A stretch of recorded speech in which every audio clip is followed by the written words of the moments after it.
नमस्कार मंडळी, श्री स्वामी समर्थ. मराठी महिन्याचा शेवटचा महिना म्हणजेच फाल्गुन महिना आणि या महिन्यातील पौर्णिमेला येणारा सण म्हणजेच होळी.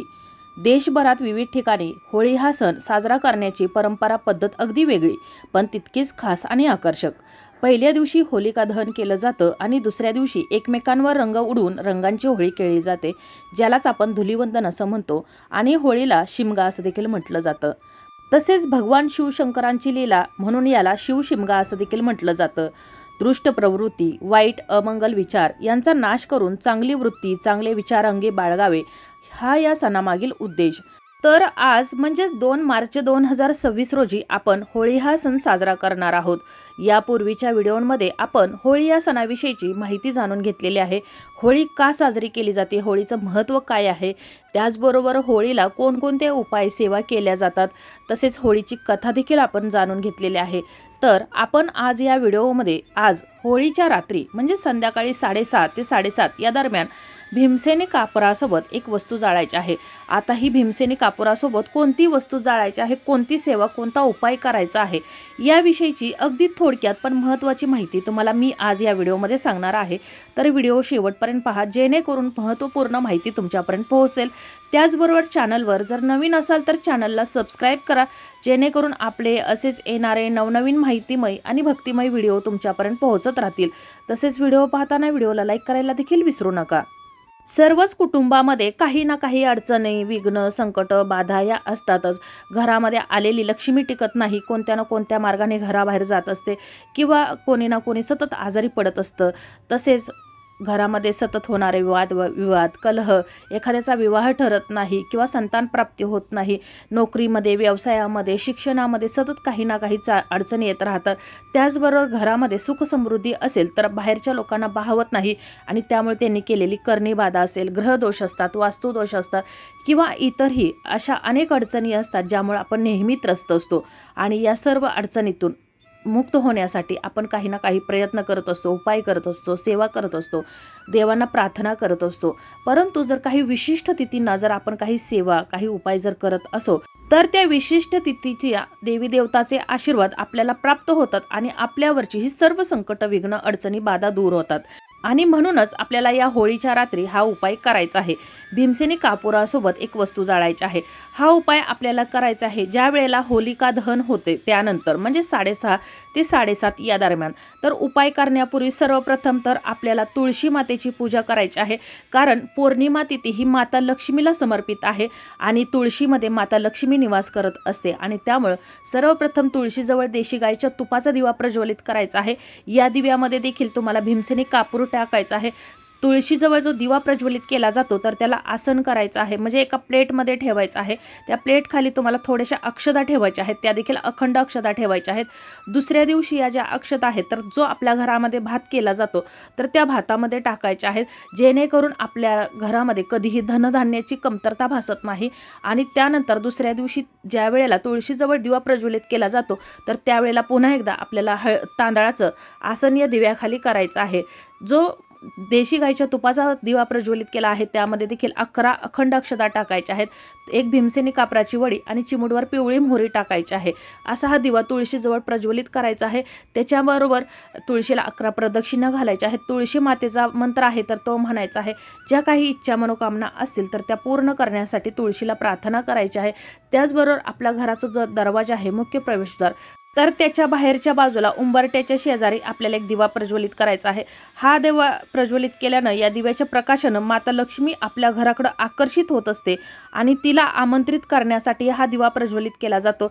या दिव्यामध्ये देखील तुम्हाला देशी गाईचं तूप, त्याचबरोबर चिमूटभर पिवळी मोहरी, एक भीमसेनी कापराची वडी आणि 11 अखंड अक्षता टाकायच्या आहेत.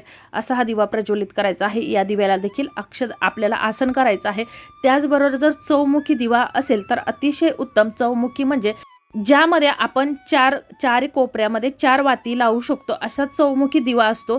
तो तुम्ही कणकेचा देखील बनवू शकता किंवा तुम्हाला तो बाजारामध्ये विकत मिळू शकतो. नसेल तर मग तुम्ही मातीचा किंवा इतर धातूचा तुम्ही प्रज्वलित करू शकता.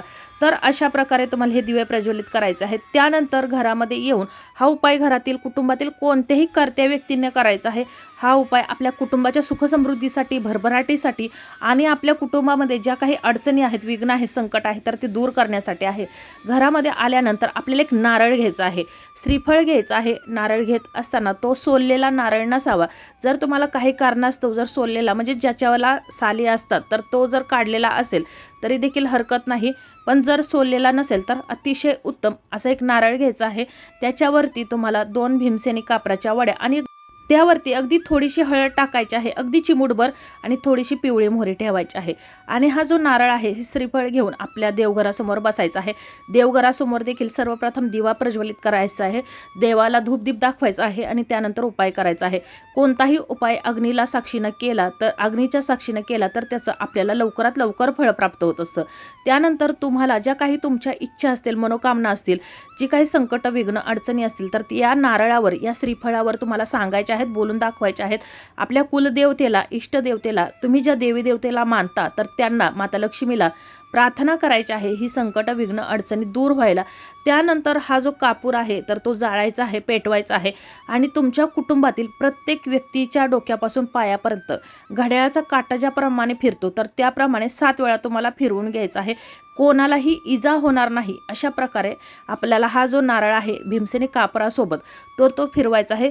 प्रत्येक व्यक्तीवरून, अगदी लहान बाळ असेल तरी देखील त्याच्यावरून, कारण लहान बाळ हे चिडचिड करत असतं, रडत असतं किंवा इतर कारणाने त्याला काही त्रास होत असतात।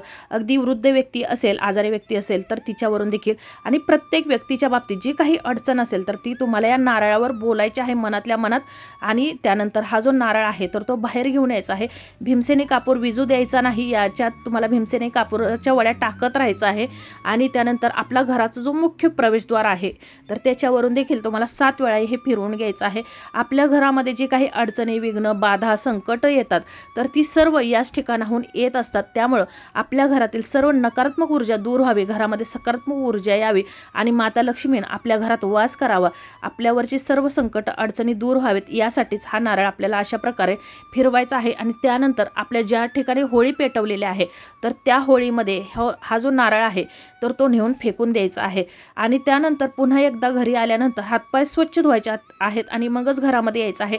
उपाय, हा जो नारळ फेकायला जात असाल त्यावेळेला देखील कोणाशी काहीही न बोलता अगदी शांतपणे उपाय करायचा आहे। तुम्हाला जर हा नारळ असाच कापरासोबत पेटता घेऊन जाता येत नसेल तरी देखील तो थोडा वेळ तुम्हाला दरवाजाच्या बाहेरच ठेवायचा आहे। यावरील भीमसेनी कापूर जो पेटवलेला होता तो विझून गेला की त्यानंतर तुम्ही हा नारळ नेऊन तिकडे टाकायचा आहे। त्यानंतर घरामध्ये आल्यानंतर एका प्लेटमध्ये पुन्हा एकदा तमालपत्र घ्यायच्यात, अखंड, कुठेही फाटलेली, तुटलेली, किडलेली नसावीत। त्यावरती तुम्हाला एक ओंजळभर पिवळी मोहरी, 2-3 भीमसेनी कापराच्या वड्या, एक छोटासा तुरटीचा खडा ठेवायचा आहे, 5 लवंगा ठेवायच्या आहेत, 5 काळी मिरी ठेवायच्या आहेत। आणि त्यानंतर तुम्हाला या ज्या वस्तू आहेत तर त्या पुन्हा एकदा घरामध्ये पेटवायच्या आहेत। संपूर्ण घरामध्ये याचा तुम्हाला धूर करायचा आहे, जेणेकरून तुमच्या घरामध्ये जी नकारात्मकता, निगेटिव्हिटी पसरलेली आहे, एखाद्यानं करणी बाधा केली असेल, ग्रहदोष, वास्तुदोष, जे काही असेल, कोणतीही अडचण असेल तर ती यामुळे दूर होण्यास मदत होणार आहे। कारण भीमसेनी कापरामध्ये निगेटिव्हिटी, नकारात्मकता शोषून घेण्याची क्षमता जास्त असते आणि त्यामुळे तुम्हाला ही सेवा, हा उपाय या होळीच्या रात्री करायचा आहे। आता कोणतीही सेवा, कोणताही उपाय करताना तो फक्त एकदाच करून चालत नाही, तर त्याला वारंवार करावा लागतो, तरच त्याचं आपल्याला फळ प्राप्त होत असतं। आणि त्यामुळं होळीच्या रात्री केल्यानंतर तुम्ही दर अमावस्येला, दर पौर्णिमेला, संकष्टीला, एकादशीला, ज्या विशिष्ट तिथी असतात त्यांना, किंवा जर दररोज शक्य होत असेल तरी देखील नुसता भीमसेनी कापूर जरी तुम्ही घरामध्ये जाळला तरी अतिशय उत्तम। भीमसेनी कापराच्या सुगंधानं माता लक्ष्मी आपल्या घराकडं आकर्षित होत असते आणि तिला आमंत्रित करण्यासाठी आपल्याला हा भीमसेनी कापूर जाळायचा आहे। त्याचबरोबर भीमसेनी कापरामध्ये नकारात्मक शक्ती शोषून घेण्याची क्षमता जास्त असते। त्यामुळे एवढा जरी तुम्ही उपाय केला तरी देखील अतिशय उत्तम। दर शनिवारी किंवा गुरुवारी, मंगळवारी हा उपाय केला तरी देखील उत्तम। अशा प्रकारे तुम्हाला ही सेवा करायची आहे। आपण हा भीमसेनी कापूर जो जाळलेला आहे तमालपत्रासोबत तो संपूर्ण घरामध्ये आपल्या काना कोपऱ्यात फिरवायचा आहे, जेणेकरून आपल्या घरामध्ये कोणतीही संकट, नकारात्मकता राहणार नाही। त्यानंतर आपल्याला दुसऱ्या दिवशी, होळीच्या दुसऱ्या दिवशी ज्या ठिकाणी होलिका दहन केलं होतं तर तिथली राख आपल्याला घेऊन यायचं आहे आणि ती राख आणल्यानंतर आपल्या घराचं उंबरठा आहे तर त्या उंबरट्यावरती थोडीशी टाकायची आहे, जेणेकरून घरामध्ये कोणतीही संकट येणार नाहीत. होळीची राख ही अत्यंत पवित्र राख असते आणि त्यामुळे ही राख आपल्याला घरी घेऊन यायचं आहे. त्यानंतर आपला ज्या घरामध्ये धनधान्य ठेवतो तर त्यामध्ये देखील थोडीशी राख टाकायची आहे आणि थोडीशी राख घ्यायची आहे, त्यामध्ये थोडंसं खडे मीठ, त्याचबरोबर पिवळी मोहरी मिक्स करायची आहे, 2 अखंड लवंगा मिक्स करायच्या आहेत आणि ही जी पोटली आहेत ती आपल्या घराचा जो मुख्य दरवाजा आहे, प्रवेशद्वार आहे, तर त्याच्या आतल्या बाजूला चौकटीच्या वर तुम्हाला बांधायचे आहे. त्याचबरोबर आपलं जर तिजोरी आहे, ज्या ठिकाणी पैसा ठेवतो किंवा व्यवसायाच्या ठिकाणी देखील तुम्हाला अशीच एक पोटली तयार करायची आहे. त्यामध्ये मीठ न टाकता फक्त पिवळी मोहरी, थोडीशी अखंड लवंगा आणि ही राख याची पोटली ठेवायची आहे. यामुळं आपल्या घरामध्ये पैसा कधीही कमी पडणार नाही, लक्ष्मी कधी कमी पडणार नाही, अगदी घरामध्ये सुख समृद्धी टिकून राहणार आहे, भरभराट होणार आहे. कोणताही उपाय करताना, सेवा करताना फक्त मनापासून आणि श्रद्धेने करायला हवी. त्याचबरोबर माता लक्ष्मीला अखंड वस्तू अत्यंत प्रिय आहेत, त्यामुळं उपायासाठी, सेवेसाठी ज्या काही वस्तू तुम्ही घेता तर त्या अखंड असायला हव्यात, जेणेकरून आपण केलेल्या सेवेचं आपल्याला अखंड फळ प्राप्त होतं. त्याचबरोबर मी अगोदर सांगितल्याप्रमाणे एकदा कोणताही उपाय सेवा करून चालत राही तर त्याला वारंवार सेवा करावी लागते.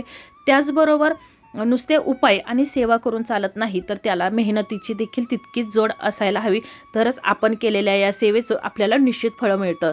तर अशा प्रकारे आपण आज होळीच्या रात्री भीमसेनी कापुरासोबत कोणत्या वस्तू जाळायच्या आहेत याविषयीची अगदी थोडक्यात पण महत्त्वाची माहिती जाणून घेतलेली आहे. तरी देखील तुमच्या काही समस्या, अडचणी असतील तर तुम्ही मला कमेंटमध्ये विचारू शकता. माहिती आवडली असेल तर व्हिडिओला लाईक करा, शेअर करा आणि सबस्क्राईब करा. धन्यवाद.